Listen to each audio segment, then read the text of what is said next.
सबसे पहले सब दोस्तों को अस्सलाम वालेकुम। दोस्तों इस वीडियो के अंदर आप दोस्तों को बताने वाली हैं साउथ अफ्रीका के खिलाफ यानी जनूबी अफ्रीका के खिलाफ वो पहले T20 मैच के लिए पाकिस्तान टीम की खतरनाक प्लेइंग 11। इसमें बड़ी खतरनाक तब्दीलियां की गई हैं। आइए इस वीडियो के अंदर आप दोस्तों को मुकम्मल तफसील से पाकिस्तान टीम की प्लेइंग 11 बताने वाली हैं। शर्जील खान खेलेंगे या नहीं और उसके बाद कौन से नए खिलाड़ी शामिल हैं, तमाम तर तफसील इस वीडियो के अंदर आप दोस्तों को बताने वाला हूं। तो दोस्तों इससे पहले इस वीडियो को लाइक करें, चैनल को सब्सक्राइब करें, बेल आइकन दबाकर ऑल पर लाजमी क्लिक कर देना है और आप दोस्तों नीचे कमेंट सेक्शन में लाजमी बताना है कि शर्जील खान को पाकिस्तान टीम की प्लेइंग 11 में शामिल करना चाहिए या नहीं। दोस्तों पहले नंबर पर होंगे शर्जील खान।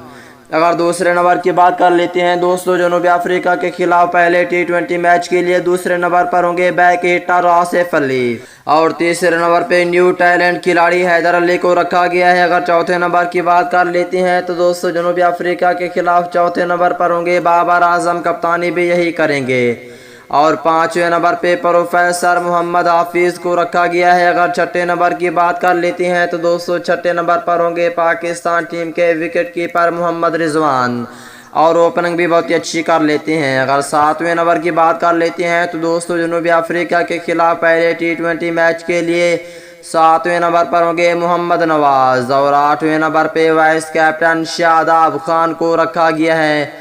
अगर 9वें नंबर की बात कर लेते हैं तो दोस्तों 9वें नंबर पर होंगे जनूबी अफ्रीका के खिलाफ पाकिस्तान टीम के बहुत ही अच्छे फास्ट बॉलर हारिस रऊफ को रखा गया है।